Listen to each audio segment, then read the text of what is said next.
Today's video is sponsored by Thursday Boot Company.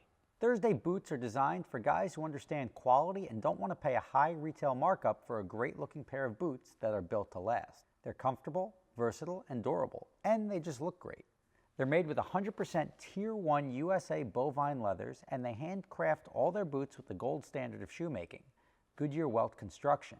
Not to be confused with the tire company, Goodyear Welt Construction is a more costly way to make boots with an extra layer of leather and stitching. It makes the boots more comfortable, water resistant, and last for years and years because you can easily resole them. I have the Safari Suede Captain boot. It's part of their rugged and resilient collection of boots, so they're built to take a beating and look great for years. I went with these ones because they look weathered right out of the gate, which is great, and on top of that, you can wear them to either a casual or a formal event and not look out of place. Thursday Boots offers a wide range of boots and colors starting at $149. If you're looking for high quality, comfortable, and durable boots that look good too, Thursday Boots has you covered. So to experience the quality and get your next pair of boots, click on the link below in the description to try them out. They're giving you free shipping and free returns. So if you don't like them or you need to switch sizes, you can do that at no cost. All right, everybody, Rob Ferretti here, and I'm going to tell you the best way to lease a car without getting caught with all the surprises. Now, a car payment shouldn't be what you can afford, right? Like, you should get your value's worth out of it. A lot of people look at something as like, I can afford X, so I'm going to spend X. But you don't realize when you're leasing a car, just saying like, well, if I get that one with that wheels versus this one with this wheels, it's only $50 a month difference on your payment. Yes, you can afford it, but $50 a month difference is $600 a year, is $1,800 for a different color wheel or something like that. So you have to realize that and sort of amortize everything. If you get my wife's Subaru, for example, the payment is $330 a month, and I had to put over $6,000 down, but I would never have done it. But at the time, she wanted that vehicle, so I got that vehicle. But adding another $6,000 straight up front, amortized over the 3 years, you know what? Now I'm spending like $600 a month for a Subaru Ascent. Totally not worth it. There's other cars that you can get. You have to look at everything apples to apples. How much you're putting down, amortized over the term of the loan or the lease, and then you have to look at what the actual lease payment is. My Chevy Volt is perfect because it was zero down, $273 a month. And that's something that you can sort of look into. You have to add all it up and put it in. Not like, well, that's registration fee. That it all counts. And there's a good way to get around this stuff. Now, the girl in the office, Kylie, was looking to get a car. She's like, I want to spend whatever, $250, $275 a month. Went to the dealership and found the same car. And they're like, all right, it's $4 something a month. She's like, well, you got to do better than that. She negotiated on the price of the car.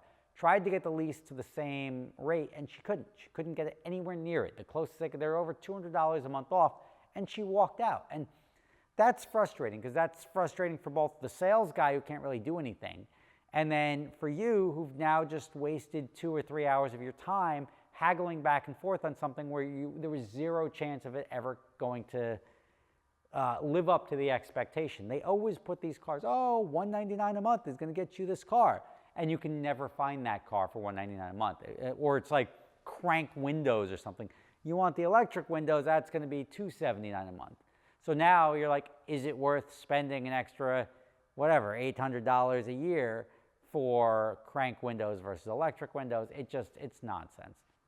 Now, the best way, if you're going to lease something, I support leasing cars if it's more predictable on the depreciation. So if you're not the guy that wants to buy something and keep it for 40 years, then you should lease a car. If you're going to buy a car and sell it every couple of years, you're usually better off leasing because it fixes the depreciation schedule, right? Your car's always going to be under warranty, and so you have zero maintenance expense, and you have a fixed depreciation schedule now because your depreciation is limited to your payment. Or if you go over on miles, you have to cough up a couple extra bucks for the miles. Now, there's a good way to get into cars and avoid all the nonsense because everything is right there on the table once you get past these individual person's games. It's something like Swap a Lease or Lease Trader. There's sites out there where people can sell their leases to you. Now, like, that sounds scary to a lot of people. Like, why would I buy somebody else's lease? You're not. The bank is allowing somebody else to transfer the lease to you. and they are completely off the hook. They are out of it. They will inspect the car. You will now take over the car at the current condition. So if they damage the bumper, they got to fix the bumper and all of that. But you are now taking over the remainder financial obligation on that lease till the end. Now here's where the trick comes in. You'll go look at that and you'll see like, oh, okay, F-150s are $450 a month, but this one's $319 a month. I'll just get that. Might not be the color you want, but you have to read the fine print, because some people are like, well, I want you to also throw me $2 grand. Or like, I put $5 down, I want you to give me that $5 or half of that, and you then are right back in the position where you have to amortize that down payment.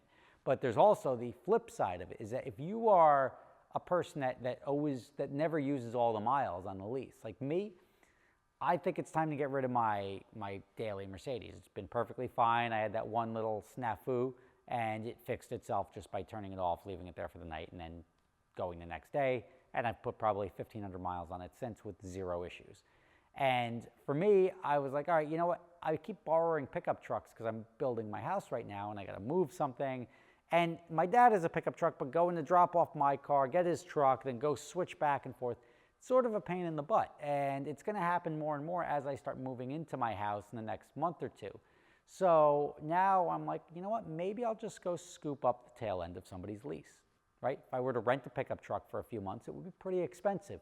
But if I was going to pick up somebody's lease, I can shop and look exactly for the prime lease for me. And the prime lease for me is a guy who may have a $450 a month payment, but he's got a cash incentive. He is saying, I've only got, like where a lease would usually come with about 1,000 miles a month, maybe this guy has driven well over and he's way ahead of his mileage schedule.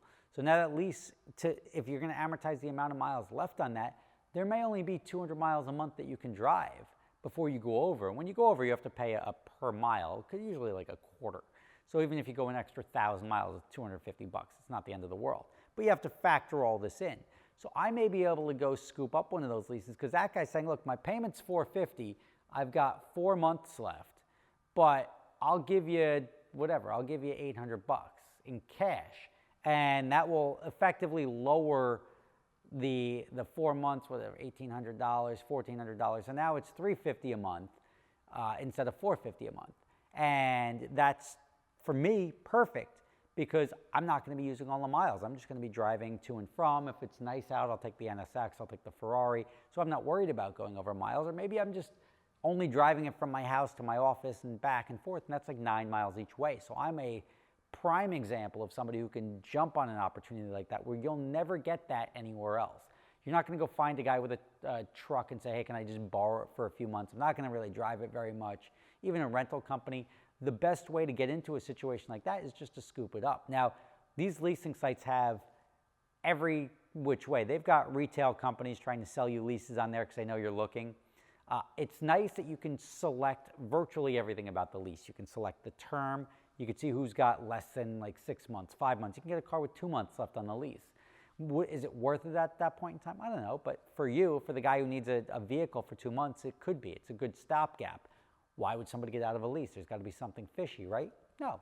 Somebody may have died. Somebody may have joined the military. Somebody may have moved and they don't want to ship the car over there because there's only a couple of months left on the lease, so they'll just get another car while they're over there. They may be moving to a city where they're not going to have a car. They're just going to take public transportation. There's 100 different reasons people might want to get out of a lease. They may just not be able to afford it anymore. Oh yeah, you know what? I bought this. It was $600 a month, and you know what? The novelty wore off, and I'd rather put most of that elsewhere and go get a cheaper lease. So you can capitalize on these opportunities. Now, I even think there may be an opportunity there. Most cars, when you lease a car, the bank is trying to match what the expected value of the car is and then add interest on it. So like say you buy a $40,000 car, they think it's going to be worth $20 at the end of the lease. They want to make their payments, and that's how they come up with the payment amount. They want to make the payments cover that $20,000 over the 3 years. Plus, on top of that, they want to add interest and whatever fees they want to add just to get you there. And that's where there's situations where, like a Tesla, where you may lease it, there's tax credits, there's all sorts of stuff, and then the bank depreciates it down to 25 grand from 40, but in actuality, it's really worth like 33.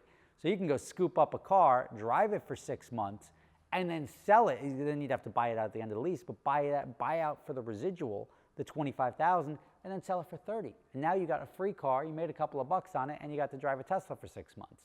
So there's all sorts of different ways to attack it. This is not sponsored by anyone, but check out Swap a Lease or Lease Trader.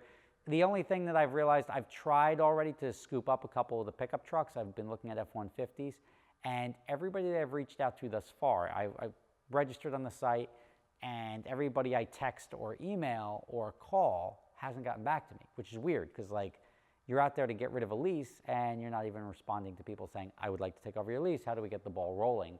And that's slightly frustrating. So I'll pick up the search. You'll see what I scoop up pretty soon, but I am looking for a pickup truck. Or if you have a lease that you want to transfer to me, you give me a call. I want a cheap pickup truck for a couple of months to move stuff to and from my house, and that will make me a happy guy. So I hope you learned some tips and tricks of leasing and why going to a dealership and scooping up a brand new lease may not be the best move. You may be better off taking over somebody else's lease, and that is just the financial play. Don't just look at it like, I can afford this now, so I'm gonna spend the maximum I can afford for a lease, because as these sites prove, the novelty will wear off, and then you realize you're spending a lot of money for something that doesn't bring you as much joy as it did when you initially got it. Financial advice from Rob Ferretti. Thanks for watching. I'll see you tomorrow. All right, thank you for watching the whole video. Now it's time to talk about adventure drives. I bet you know we were supposed to be going to Scotland this October. Well, for obvious reasons, we pushed that off till the spring. What are we doing now in October? Well, glad you asked. We're going to be doing a trip checking out the fall foliage. Starts in Lake George on October 20th, works its way up through Whistle Pig, Stowe, Vermont, over to Mount Washington, all the way over to the coast, checking out some whales, working our way down, having some lobster rolls, going to the Cliff House in Maine, working our way through Boston and into Newport. If that sounds like a good time to you, prices start at $2,500. Visit adventuredrives.com, and we hope to see you out there.